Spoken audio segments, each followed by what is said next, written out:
지난 몇 년간 한국 방산이 일군 성과의 배경에는 타국의 문턱이 있었습니다. 한국이 자주포, 다연장, 전차, 전자전 장비로 눈부신 성과를 낼 수 있었던 이유 중 하나는 그 과정에서 여러 선진국으로부터 기술 이전과 협력에서 거절과 제한을 경험하며 스스로 역량을 가다듬은 경험이 있었기 때문입니다. 대표적으로 2015년 한미협의에서 핵심 4대 항목의 기술 이전 허가가 거부되자 우리는 이를 받아들이는 대신 자체 개발과 산업 생태계 재편으로 응수했고, 그 결과는 오늘의 K방산으로 이어졌습니다. 이번 스페인의 결정은 그 거절과 제한의 다른 쪽 얼굴을 보여줍니다. 스페인 의회는 이스라엘에 대한 무기 수출을 법적 틀로 봉쇄하는 방향으로 결의했고, 정부 차원에서 이미 이스라엘제 여러 계약을 중단하거나 취소하는 조치를 단행하기 시작했습니다. 이는 외교나 인권 논쟁이 무기 도입 결정까지 곧바로 연결되는 현재의 유럽 정치 지형을 그대로 반영합니다. 스페인이 철회한 사업 규모는 적지 않습니다. 한보도는 이번 조치로 취소되거나 중단된 계약 규모가 수억 유로에서 수억 달러대에 달하며, 이를 원화로 합산하면 약 수천억 원에서 1조 원대에 이르는 수준입니다. 여기에는 다연장 로켓 체계, 대전차 미사일, 정밀 유도 폭탄 등 주요 품목이 포함됐다고 전합니다. 이런 공백은 단순한 계약 취소가 아니라 스페인군의 포병과 기갑 재편 계획 전체를 다시 설계하게 만드는 충격적인 사건이라 할 수 있습니다.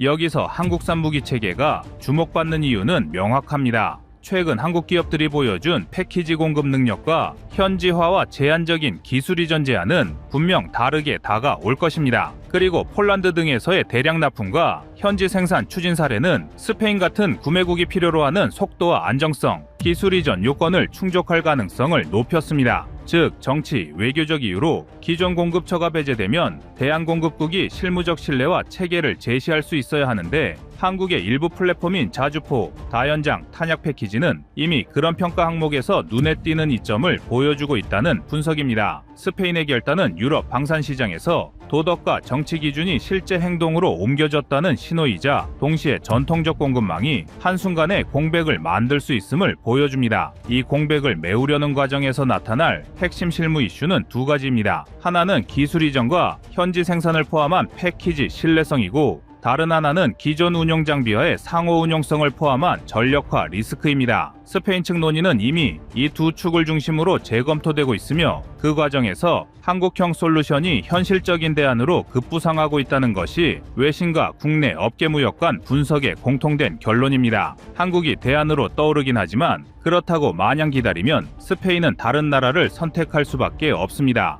그렇다면 한국이 갖고 있는 카드는 어떤 게 있을까요? 스페인은 유럽에서도 정치와 여론의 영향이 강한 나라입니다. 이런 국가의 무기를 수출하려면 단순히 성능이 좋은 무기만으로는 부족합니다. 한국이 끝까지 책임진다는 확실한 신뢰를 보여주는 제도가 필요합니다. 쉽게 말해 한국이 국가 차원에서 계약을 지켜준다는 신호를 공식 문서로 주는 겁니다. 예를 들어 폴란드에 K2 전차와 K9 자주포를 수출할 때 한국 정부는 무역보험공사와 수출입은행을 통해 정부 보증을 직접 제공했습니다. 폴란드가 혹시 정치적 이유로 계약을 바꾸더라도 한국 기업이 피해를 보지 않게 한 겁니다. 이 제도 덕분에 폴란드는 한국 정부가 뒤에 있다는 확신을 갖고 계약을 자신 있게 진행했습니다. 결과적으로 14조 원이 넘는 초대형 방산 프로젝트가 흔들림 없이 진행됐고, 지금은 유럽 전체가 한국식 정부 보증 모델을 교과서처럼 참고하고 있습니다. 또한 폴란드처럼 정부 대 정부 계약 방식을 활용하면 정치가 바뀌어도 계약이 유지됩니다. 기업끼리 체결한 계약은 정권 변화에 따라 취소될 수 있지만, 정부 간 협정은 국가 신용이 걸린 문제라 함부로 깨기 어렵습니다. 실제로 인도네시아가 KF-21 공동개발분을 미루었을 때도 양국 정부가 직접 협의에 나서며 개발을 중단하지 않았던 사례가 있습니다. 스페인에도 이런 G2G 방식으로 접근하면 정치적 변수에 흔들리지 않는 계약 구조를 만들 수 있습니다. 그리고 한국이 준비 중인 나토, EU 공동인증 체계는 또 하나의 무기가 됩니다. 한국 무기가 유럽 규격을 공식 통과해 나토 인증을 받으면 어느 나라 정부가 바뀌더라도 기술적으로 검증된 무기라는 이유로 도입을 막기 어려워집니다. 실제로 K9 자주포는 이미 노르웨이, 에스토니아, 핀란드 등 나토 회원국의 인증과 실전 운용을 통해 신뢰를 얻었고 덕분에 새로운 국가들과의 협상이 훨씬 빨라졌습니다. 이런 장치를 함께 운용하면 스페인은 정권이 바뀌어도 계약이 안전하다는 확신을 갖게 됩니다. 한국은 단순한 수출국이 아니라 국가가 책임지는 신뢰의 브랜드로 자리 잡을 수 있습니다. 이번 사건처럼 스페인의 대규모 계약 취소는 단순히 한두 품목의 공백을 만드는 사건이 아닙니다. 스페인은 현재 운영 중인 레오파트 계열 약 260여 대와 노후 자주포와 MLRS 전력을 대체해야 하는 과제를 안고 있고 그중 일부 사업은 이미 정치적 이유로 중단됐습니다. 이 공백을 메우려면 단순한 장비 납품을 넘어서 합니다.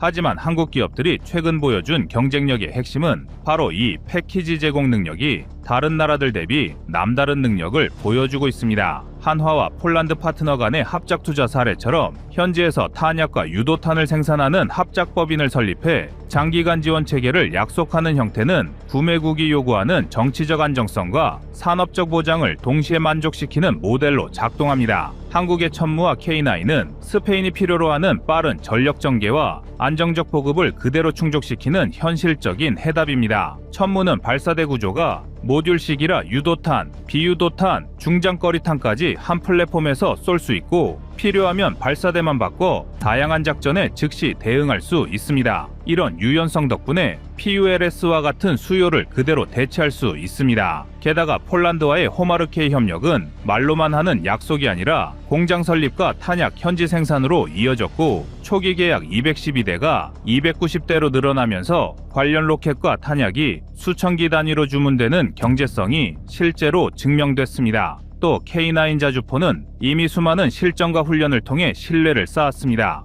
M109처럼 노후화된 포대를 교체하려는 나라 입장에서는 검증된 성능과 빠른 정비성, 낮은 고장률이 무엇보다 중요합니다. 폴란드 사례를 보면 K9과 천무를 계약하고 1년 반 만에 140문 가까이를 전력화했는데 이는 한국이 단기간에 현지 조립부터 탄약 공급까지 함께 제공했기 때문에 가능했습니다. 한국 기업과 현지 공장이 함께 만든 탄약 생산 라인은 납품 속도를 기존 서구 체계보다 2배 이상 끌어올렸고 전시에도 탄약이 끊기지 않도록 보장했습니다. 물론 해결해야 할 실무 과제도 있습니다. 스페인군의 기존 전투 체계와 통신 규격과 맞추려면 통합 비용과 시험 평가 시간이 필요하고 나토 표준에 맞는 탄약 인증 절차를 통과해야 합니다. 하지만 이런 과정은 완전히 해결 불가능한 문제가 아닙니다. 폴란드에서 이미 기술 이전 로드맵과 시험 일정을 계약서에 명시해 불확실성을 줄인 경험이 있기 때문입니다. 한국은 계약 초기부터 인증시험 교육 계획을 제시해 전력화 속도를 보장할 수 있습니다. 경제성 면에서도 한국 제안은 매력적입니다. K9 도입 시 초기 구입비는 독일산 대비 약 20에서 30% 저렴하고 장기적 총소유비는 정비와 탄약까지 포함하면 40% 이상 절감될 수 있습니다. 게다가 현지 공장 설립과 고용 창출 패키지는 스페인 정부와 국민 여론을 모두 설득할 수 있는 실질적 혜택입니다. 무엇보다 중요한 건 신뢰입니다. 한국은 이제 무기만 파는 나라가 아니라 현지 산업을 함께 키우고 전시에도 책임지는 동반자로 평가받고 있습니다. 기술력은 이미 세계 수준을 뛰어넘었고 납품 속도와 현지화 능력은 실전에서 입증됐습니다. 스페인이 K9과 천무를 선택하면 그건 단순한 계약이 아니라 유럽 방산 지형에 한국이 당당히 자리하는 역사적 사건이 될 것입니다. 한국의 무기는 이제 필요할 때 가장 먼저 떠오르는 이름입니다.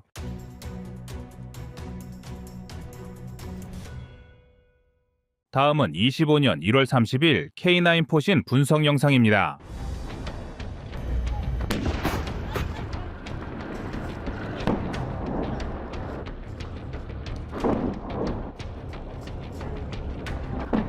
대한민국이 만들어낸 세계 최강의 K9. 그런데 K9 자주포가 어떤 이유로 세계 최강의 자리까지 올라갈 수 있었는지 그 이유를 아는 분은 많지 않습니다. 그동안 K9을 두고 흔히 성능은 좋은데 가격까지 저렴하니 독일이나 프랑스제 자주포가 한국을 따라올 수 없었다고만 설명되는 경우가 많았던 게 사실인데요. 하지만 K9의 성능과 특징을 자세히 분석해보면 그 안에 숨겨진 기술력은 한국 국민들의 상상을 초월하고 있습니다. 특히 곡사포로서 제일 중요하게 다뤄야 할 사거리와 명중률 측면에서 K9의 숨겨진 기술력은 가히 세계 최고라 해도 과언이 아니며 그 중에서도 K9 자주포의 포신을 집중적으로 살펴볼 필요가 있습니다. 자주포의 포신은 단순히 포탄이 날아가기 위해 길게 만들어 놓은 원통형 구조에 불과한 것이 절대 아닙니다. 많은 사람들은 K9 자주포 내부에 자동 장전 장치나 외형으로 드러나는 궤도, 장갑 등에만 관심을 가지고 있지만 K9의 진수를 알기 위해서는 대한민국의 포신 기술력을 들여다봐야만 합니다. 특히 K9이 미국제 자주포의 성능을 가뿐히 들여밟고 미군 테스트까지 성공적으로 마무리할 수 있었던 이면에는 포신 개발에 총력을 다했던 한국 연구진들의 보이지 않는 노력이 있었기 때문인데요. 그래서 준비했습니다. 오늘은 K9 자주포가 세계 최정상급으로 올라설 수 있었던 한국의 포신 제조 기술과 특징에 대해 그동안 알려지지 않았던 사실들을 자세히 알려드리겠습니다.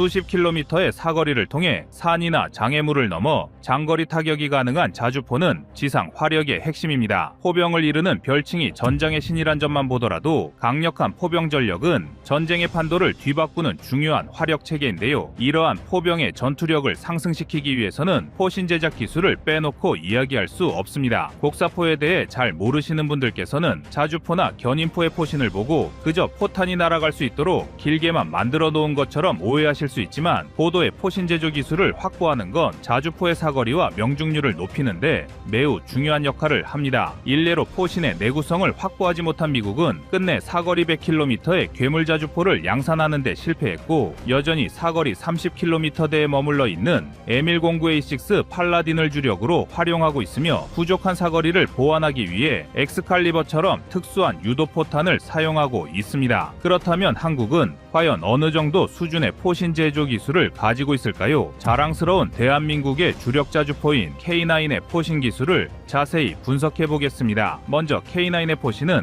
크게 세 가지로 나누어 볼 수 있습니다. 포신을 구성하는 요소는 포구제퇴기, 포신조립체, 주퇴복좌기로 구분할 수 있으며 그중 포구제퇴기는 포탄 발사 시 장약이 연소하며 생기는 화약가스를 사방으로 분산시켜 반동을 감소하고 포구를 제어할 수 있도록 합니다. 자주포 포신의 맨 앞부분을 살펴보면 포탄이 빠져나가는 곳 이외에 그 옆으로 장약가스가 빠져나갈 수 있도록 만들어진 가스 배출용 구멍을 확인할 수 있는데요. 포구제퇴기는 그 성능 편차에 따라 최소 10%에서 최대 50%까지 반동을 감소할 수 있으며 베이스 블리드탄이나 로켓 보조탄이 주를 이루는 현대 포병에선 사거리 확장을 위해 반드시 갖춰져야 할 기술입니다. 이러한 사거리 연장탄은 일반적인 고폭탄보다 훨씬 강력한 장약을 사용하게 되고 그에 따라 자주포가 받게 되는 반동이 상당한데 이를 포신의 주퇴복좌기만으로 온전히 감당하는 것은 불가능하며 사거리 연장탄을 원활하게 사용하기 위한 포구제퇴기의 반동 감소 효과는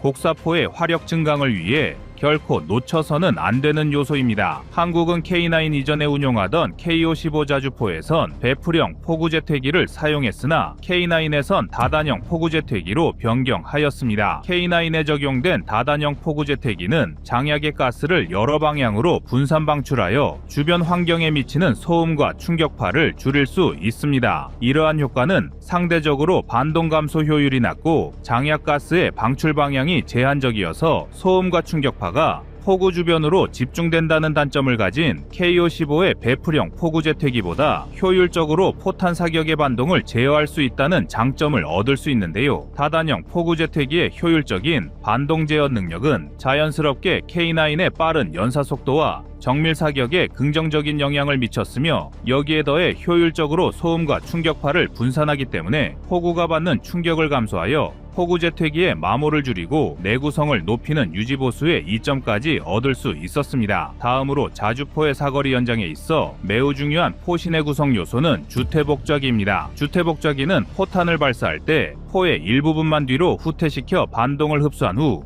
원래 위치로 되돌리는 장치로 영화나 드라마 등에서 대포를 사격할 때 대포는 제자리에 그대로 있지만 포신만 뒤로 후퇴 후 제자리로 돌아오는 모습을 보신 적이 있으실 겁니다. 주퇴복좌기가 개발되기 이전에는 야포가 반동을 흡수할 수 있는 방법이 없어 포탄을 발사하고 나면 그 반동으로 인해 대포 자체가 뒤로 밀려났습니다. 이 때문에 포병들은 포탄을 사격할 때마다 뒤로 밀려난 대포를 다시 원래 위치로 끌고 온 다음 차탄을 장전하고 사격해야 했으며 있으며 대포의 위치가 틀어지기 때문에 명중률이 하락하여 사격 재원을 다시 산출하는 경우가 낮았습니다. 과거에는 일본에 한두 발의 포탄을 사격하는 것조차 쉽지 않았는데요. 하지만 프랑스가 세계 최초로 주퇴복자기를 장착한 M1897 야포를 개발하기 시작하면서 포병부대의 포탄 발사 속도와 사거리가 비약적으로 상승하기 시작했습니다. 그러면서 주퇴복자기의 성능이 포병의 작전에 많은 영향을 미치게 되었으며 일례로 한국은 K-55를 사용하던 시점만 하더라도 주퇴복자기 문제로 인해 자주포의 사거리 연장이 어려웠습니다. 미국의 M1092를 라이선스 생산한 K-55 자주포는 기존에 한국이 사용하던 KH-179보다 주퇴복자기의 주퇴복자거리가 짧아 반동을 흡수하는 데 불리했으며 이로 인해 최대 사거리가 24km 수준에 불과했습니다. 이는 30km 수준의 사거리를 확보한 KH-179보다도 짧은 수준이었으며 장사정포를 앞세워 서울 불바다를 운운하던 북한의 도발을 억제하기 어려운 사거리였는데요. 하지만 우리 대한민국은 K9 자주포를 개발하며 주퇴복자기도 자체적으로 설계에 들어갔습니다. 한국이 자체적으로 K9에 적용한 주퇴복자기는 약 940mm 수준의 주퇴복자 거리를 확보하여 기존의 K-55보다 약 235% 이상 향상되었습니다. 주퇴복자기가 더 길게 후퇴할 수 있다는 것은 그 길이만큼 포신의 반동을 원활하게 흡수할 수 있기 때문에 사거리 연장탄과 고장약을 사용하더라도 자주포가 사격 시 발생하는 반동을 버틸 수 있게 만들어줍니다. 또한 K9의 주퇴복자기는 반동 흡수 후 제자리로 돌아오는 시간이 K-55보다 더 빨라졌는데 이러한 성능 특징은 15초 이내에 3발을 사격하는 급속 사격과 분당 6에서 8발 수준의 최대 발사 속도를 확보할 수 있게 만들었습니다. 포구 재퇴기와 주퇴복자기의 뒤를 이어 마지막으로 살펴볼 포신의 구성 요소는 포신조립체입니다. 포신조립체는 말 그대로 길게 이어진 포신의 포열을 지칭하는데 포탄을 목표 지점까지 멀리 발사할 수 있는 역할을 담당합니다. 포열의 길이를 길게 늘린다는 것은 포탄이 늘어난 포신을 따라 긴 시간 동안 장약의 추진력을 확보할 수 있기 때문에 포구 초속이 증가하고 사거리와 명중률이 더욱 향상됩니다. 여기에 포신 내부에 강선을 새겨 넣어 포탄의 정확도를 더욱 높이고 있습니다. 강선이 없는 활강포를 사용하는 전차와 대비되는 곡사포의 특징이라 할 수 있는데요. 여기에 강선부를 포함한 포신의 전 부분에는 크롬 도금 기술이 적용됩니다. 포신 내부를 크롬으로 도금하게 되면 포탄으로 인한 마찰과 고온고압의 가스에도 포신의 마모를 줄여주는데 포신 내부의 강선이 일정 수준 이상을 계속해서 유지해야만 자주포의 사격적 밀도를 유지할 수 있습니다. K9의 포신은 현재 최대 1000발의 사격을 견뎌낼 수 있는 수준의 내구성을 확보하고 있는데 이러한 수치를 들으면 문득 너무 약한 내구성이 아니냐고 반문하시는 분들이 계실 수도 있습니다. 하지만 이는 어디까지나 한국군이 사용하는 장약 중 가장 강한 장약을 기준으로 측정된 수치이며 실전에서는 최대 장약으로 사격하는 경우가 많지 않다는 점을 고려할 때 한국군이 흔히 사용하는 백색 4호, 5호 수준의 장약으로 포탄을 사격할 경우 3000발 이상도 충분히 버티는 내구성을 보유하고 있습니다. 이러한 포신의 내구성은 포병화력이 중요한 한국의 작전 환경에서 한국군의 화력 지원 역량을 크게 증대시켜주고 있으며 더욱 놀라운 점은 우리 대한민국의 연구진이 지금의 K9 포신보다 최소 150% 이상 더 향상된 내구성의 자주포 포신을 개발하고 있다는 점입니다. 최근 러시아 우크라이나 전쟁에서 포병을 활용한 소모전이 이어지며 여전히 현대전장에서 곡사포의 화력 지원만큼 효율적인 타격 수단이 없다는 것이 증명되고 있는 만큼 한국도 더 많은 포탄 발사를 견뎌낼 수 있는 포신을 추가한다면 적성국가의 군사 충돌 시 지금보다 더욱 효율적인 임무 수행이 가능할 것입니다. 게다가 이제는 K9의 52 구경장 포신을 뛰어넘어 58 구경장 포신 개발에 박차를 가하고 있어 대한민국은 자주포 분야의 기술 혁신을 선도하고 있습니다. 포신의 포열 구간을 더 길게 만들면 당연히 사거리 연장은 쉬워지지만 포가 길이와 무게를 이기지 못해 아래로 처지는 문제가 발생할 수 있고 길어진 사거리에 따른 포신 내부의 마찰을 버티지 못하는 문제는 다른 나라에서도 해결하지 못한 기술적 난관입니다. 하지만 우리 대한민국은 52 구경장 포신의 사거리 한계를 극복하고 100km 수준의 자주포를 보유하기 위해 58 구경장 포신을 적극적으로 개발하고 있으며 미국조차도 포기한 사거리를 가치를 구현하고자 초고강도 포열 소재 개발과 가공 기술을 연구하고 있습니다. 지금까지 K9 자주포가 전 세계 방산 시장에서 보여준 성과는 놀랍기 그지 없었습니다. 하지만 현재의 성공에만 안주한다면 K9의 도전장을 내민 후발주자에게 언젠가는 시장 점유율을 내줄 수밖에 없는데요. 이를 잘 알고 있는 한국연구진은 대한민국의 전력 증강과 방산시장 경쟁력 확보를 위해 최선을 다하고 있으며 명품 자주포 K9은 계속해서 진화할 것입니다.